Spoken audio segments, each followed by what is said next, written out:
중생은 오욕의 즐거움 때문에 무량한 악을 짓습니다. 오욕의 괴로움을 알면서도 이것을 구해 쉴 줄 모릅니다. 중생은 마치 배고픈 자가 독이 든 밥을 먹는 것과 같음을 보고 불보살은 슬퍼합니다. 중생은 업을 짓습니다. 악을 짓습니다. 죄악을 짓습니다. 중생들은요.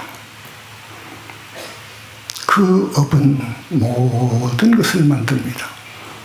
그 사람의 운명을 만들고 그 사람의 얼굴과 인격과 운명 모두를 만듭니다.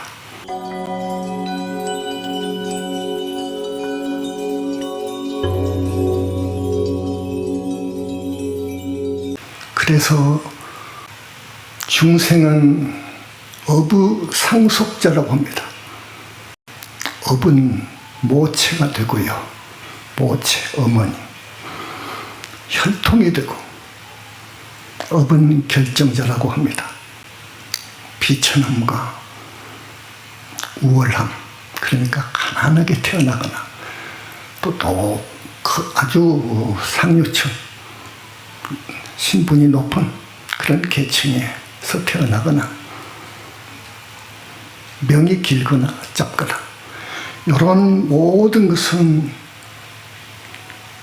업으로 인해서 그렇게 나누어지는 것입니다. 자, 업을 지어서는 안 됩니다. 업을 지어서는 안 됩니다. 죄업, 죄악 지으면 안 됩니다. 자기가 지은 것은 철저히 자기가 받습니다. 이 업은 마음이라고 하는 것, 마음이라고 하는 의지의 작용입니다.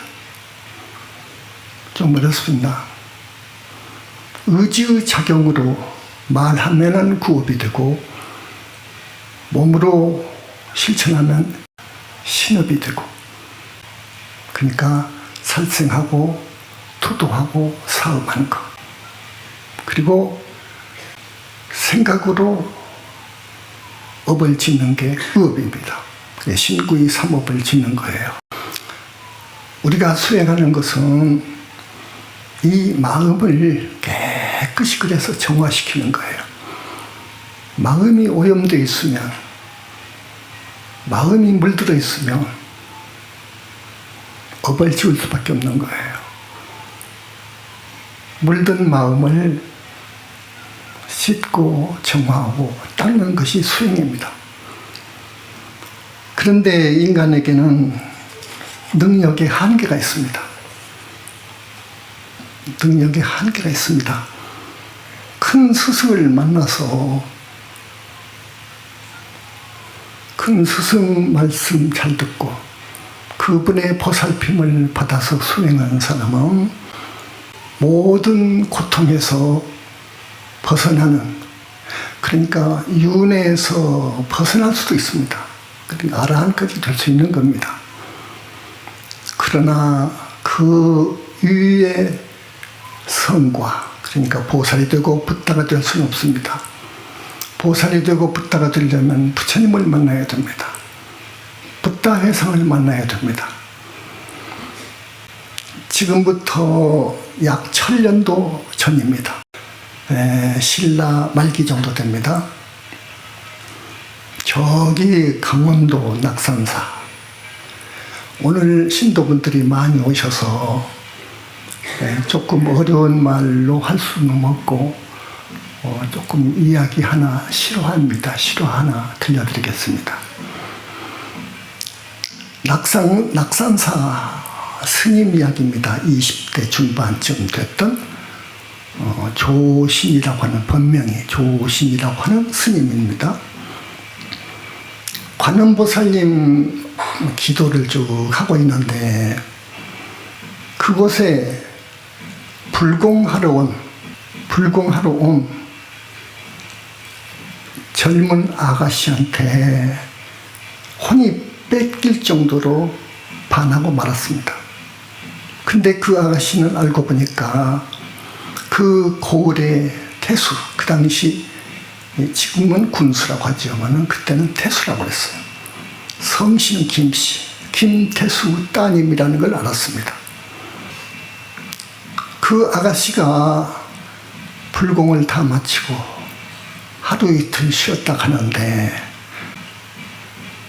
떠나고 나면서부터 그 스님은 자기가 스님이라고 하는 본분도 잊어버리고 그 여인을 생각하고 사모하는 정이 너무 깊었습니다. 너무도 그 아가씨가 보고 싶습니다. 그래서 견디다 못해서 관음보살님의 기도 발언 목표를 바꾸었습니다. 출가한 신분으로 여자를 욕심낸다는 것은 있을 수 없지만, 그래서 경에는 다음 생에 축생으로 태어난다고 하지만은 그 과보로 관세음보살님, 나는 그런 벌을 달게 받겠습니다. 다만 금생에 김태수 따님과 연분을 맺고 싶다는 소원을 그날부터 관세음보살님한테 발언하면서 기도에 정진하고 있었습니다. 그렇게 한두 해가 흘렀다고 합니다. 그 그리던 그 낭자가 혼인하게 될 잘생긴 청년과 함께 낙산서를 들렸습니다. 다 알아듣겠죠? 젊은 스님은 수행 연륜도 짧고 아직은 피 끓는 20대 중반이고, 그래서인지 견딜 수 없는, 누를 수 없는 질투심으로 가슴이 터질 듯 했다고 합니다.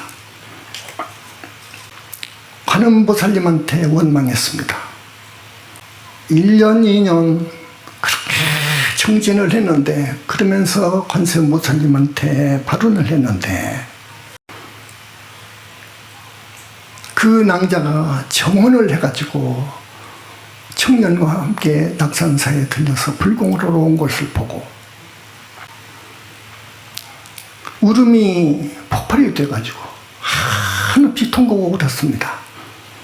관세음보살님 상 앞에서 통곡하고 울다가 비몽사몽 잠이 들어서 꿈을 꿉니다. 이제 꿈속 이야기입니다. 어느 여인의 목소리가 등 뒤에서 들립니다. 기도하시는데 방해가 되는 줄 알지만은, 스님, 그래도 들여다보니까 그 낭자예요. 나는 스님을 처음 본 뒤부터 하루도 잊을 날이 없었습니다. 나는 집을 빠져나왔습니다. 부모를 버리고 집을 버리고 뛰쳐나왔습니다. 스님이 대답합니다. 사모하는 정으로 말하자면 저 역시 같습니다. 그렇지만 아가씨는 이미 정혼한 몸이 아닙니까? 아가씨 말이 맞습니다만은 나는 부모님의 명 때문에 억지로 정한 혼사입니다. 그러니 이 몸을 데리고 도망쳐 주세요. 어디로 도망친단 말입니까? 하니까 아가씨 말이 어디든 좋습니다. 스님과 저와 단둘이라면 어디든지 좋습니다. 살 수 있는 곳으로 우선 떠납시다. 그래서 두 사람은 생각의 여지 할 것 없이 산속길을 이용해 가지고 걸으면서 직부리를 요기로 삼고 고향으로 돌아갔습니다. 고향의 부모님도 다 이미 돌아가시고 아무도 없어요. 그저 다 쓰러져가는 초가 삼강. 그 집에 살면서 두 사람 그 옛날 1000년 전이니까 얼마나 못 살았습니까? 풀칠하기에도 바빴답니다. 그러나 부부 금슬은 더없이 좋았습니다. 그렇게 40년을 살았습니다. 두 부부는 5남매를 낳았습니다. 아이들이 점점 자라자 그들은 좀 더 살기 좋은 곳을 찾아서 여기저기 두루두루 돌아다녔다고 합니다.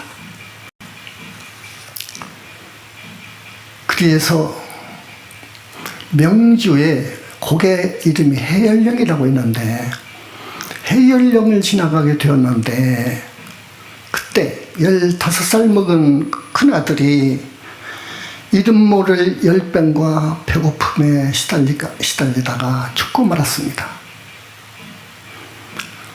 부부는 통곡하면서 그 아들을 양지바른 산 등성이에다가 아들을 묻고 다시 떠났습니다.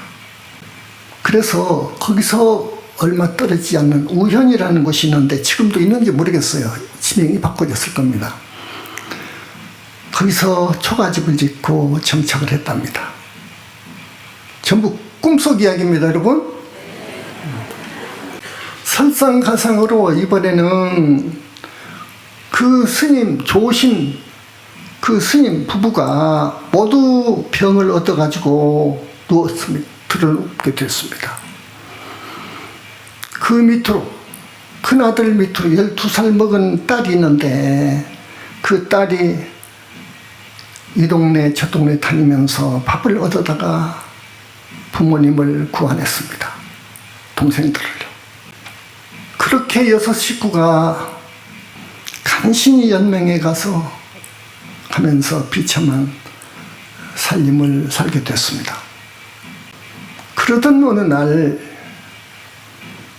밥을 빌려 다니던 딸이 마을에 갔다가 개에게 물렸습니다. 다리를 짤뚝거리면서 돌아와 몸져 누웠습니다. 자, 이때 부부의 그 단장, 슬픔 말할 수 없겠죠. 조신의 아내는 이렇게 말합니다. 여보, 이제 우리가 모두 살려면 서로 헤어지는 수밖에 없어. 애들이 넷이니까 2명씩 책임지고 우리가 헤어져야 어떻게 먹고 살지. 우리 6 식구는 도저히 안 됩니다. 헤어지는 수밖에 없습니다. 통곡하면서 웁니다. 그러면서는 말이, 내가 처음으로 스님, 당신을 만났을 때는 사모하는 정이 깊었기에 이러한 고생을 기꺼이 견딜 수 있었습니다. 그래서 오늘까지 50년을 그 두터운 사랑으로 버틸 수 있었습니다. 그렇지만 이제 늙어 병들고 가난에 쪼달려 추위와 굶주림에 시달리는 아이들을 우리가 구하지 못하니 지난 세월이 그저 무상하기만 합니다. 지난날의 그 달콤한 즐거움으로 그 달콤한 그 즐거움이 오늘날의 이 같은 고통의 씨앗이 됐군요. 우리가 서로 2명씩 책임을 지고 헤어지는 일이 모두가 사는 일입니다. 명년 이맘때 우리가 여기서 만납시다. 죽지 않으면 다시 여기서 만납시다. 그리고 또 결정합시다. 그래서 두 사람씩 나누어서 헤어지고 말았습니다. 어디로 가려합니까? 하니까 나는 고향으로 갑니다. 나는 남쪽으로 갑니다. 이렇게 하고 헤어졌답니다. 그 조신 스님은 너무너무도 과거가 주마등처럼 생각하면서 산천이 울리도록 울음보를 터뜨리고 말았습니다. 그러면서 꿈에서 깨어나고 말았습니다. 자, 보니까 5분 정도 지났어요. 5분 정도 지났는데 자기는 50년을 살았어요. 원 없이 살았어요. 법당에서 잠깐 졸다 꾼 꿈이었습니다. 그 조신 스님은 이미 한 생을 다 살았습니다. 산 것처럼 세상의 일이 싫어지고 싫어졌습니다. 탐욕스러운 마음도 없어져 버리고 세상에 대한 미련도 없어져 버리고 다 없어져 버렸습니다. 무상을 확실히 깨달았습니다. 날이 밝자 그 스님은 해열령으로 달려갔습니다. 그 아들을 묻은 곳 찾으려고요. 꿈속에서 해열령에다 묻어놨거든. 꿈속에서 아들을 묻었던 곳을 파보았습니다. 거기에는 돌로 만들어진 미륵부처님이 나왔습니다. 그래서 그 산속에다가 움막집을 하나 지어놓고 조신 스님은 그 미륵부처님을 모시고 남은 생 정말로 수행자답게 부처님 제자답게 수행을 잘했답니다. 그래서 낙산에서 4분의 성자가 나왔는데 그 중에 한 스님이 조신 스님이 올시다. 조신대서라고. 금강경이에요. 여러분, 말미에 사국액 하나 있죠. 일체유의법은 여몽한포영이가 여러 영여전이니 응작여시고나라. 요겁니다. 세상을 그렇게 봐야 되는 거예요. 무상을 확실히 깨친, 확실히 본 스님은 정진이 빠릅니다. 옆에도 뒤에도 볼 겨를 없어요. 모든 탐욕스러운 업을 짓는 근본이 되는 그런 욕심은 다 내려놓습니다. 여자도 필요 없고요. 돈도 필요 없어요. 권력과 지위와 명예도 필요 없는 거예요. 그런 생각 안 해요. 그저 이 몸, 이 세상에 사람 몸 받아 태어났는데 내가 이 몸을, 이 나를 기어이 금생에 제도하고 말리라 하는 결심을 가지고 하는 거예요. 그런데요, 혼자 공부는 위험해요. 스승이 없이 혼자 공부하는 것은 정말로 성과를 얻기 어렵습니다. 아라한 성과를 얻어야 윤회에서 벗어납니다. 아라한 성과 얻기 어렵습니다. 혼자 공부해 가지고는요 정말로 위험합니다. 아라한 어렵습니다. 그래서 이 조신 스님이 어떻게 공부했는지 몰라도 반드시 팔정도로 가야 됩니다. 반드시 팔정도로 들어가서 수행을 해야 됩니다. 혼자 공부하려면. 근데 이 팔정도 수행이 어렵거든요. 철저하게 계율을 우선 지켜야 됩니다. 정말로 계율을 목숨처럼 알고 지켜야 됩니다. 스님들은 생명이 계율입니다. 계율이 없이는 안 됩니다. 절대 안 됩니다. 선정에 들어가야 되는데 선정에 들어갈 수 없는 거예요. 계율 안 지키면은요 깨진 그릇인 거예요. 절대 들어갈 수가 없어요. 특히 남녀 간의 사랑입니다. 남녀간 사랑, 음행, 사음이 옳시다. 이게 제일 무섭습니다. 이거 못 지키면 다른 거 다 깨집니다. 그래서 내가 20년 전에, 만으로 20년 전에 대사부님을 만나서 수행을 시작할 때, 만나서 이제 한 집으로 들어가서 한두 달 후에 들어갔습니다. 많은 부처님들이 와 계셨습니다. 부처님을 보려면은요, 부처 경지에 가야 보이는데, 대사부님은 그 당시 불관을 증원 때였어요. 막 증해가지고 다 봤어요. 대화를 하고요. 나는 어느 정도 감을 지니고 있는 정도 수행이 있었어요. 첫 번째 우리들한테 명령 내린 것이 사음이었습니다. 청정수 한 그릇에 똥을 한 방울 떨어뜨렸다면 그 물을 못 먹는 거예요. 그와 같이 수행자가 사음을 하면 무한족 정도 갈 거예요. 너희들은 앞으로 붓다 될 사람인데 이 남녀간의 사랑에 대해서는 아주 노이로제 가치로 생각해야 된다. 이것은 내가 용서를 안 하니까 아무리 너희들이 수준이 아라이 되고 보살이 되고도 이것은 높아심으로 말을 하는 것이니까 새기고 새겨라. 그러면서 15분들하고 같이 생활한 거예요. 처음부터 20년간 지금도 그래요. 부처님은요, 주로 태자니까 저분 우리 광명만등님한테 계셔요. 그러나 그것은 상관이 없는 거예요. 항상 나를 보고 계셔요. 아무리 공간적으로 멀리 있어도 그 아무것도 아닌 거예요. 그것은 지근거리에서 보고 계시고, 한 생각 한 티끌 한 생각 부처님이 엄하게 보고 계셔요. 그러면 15분이 어디 계시냐? 그 조금 20평도 안 되는 방 2개 어디 계시냐? 여러분, 요반에 대해서 말을 이해하려면 화엄경을 이해해야 돼요. 화엄경을 이해해야 돼요. 조그만 벽 두께가 얼마 안 되죠.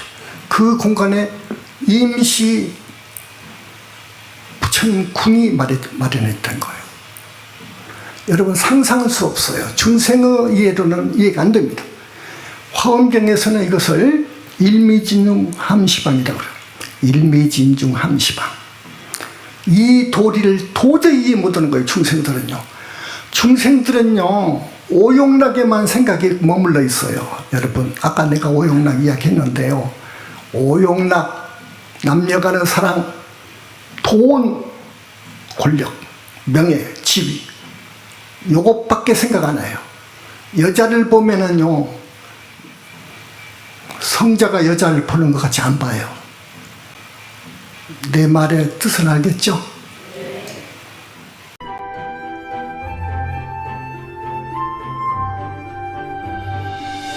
시청해주셔서 감사합니다. 영상이 마음에 드셨다면 좋아요 눌러주십시오. 영상 제작에 큰 힘이 됩니다. 아직 구독을 누르지 않은 분은 구독 눌러주시면 감사하겠습니다.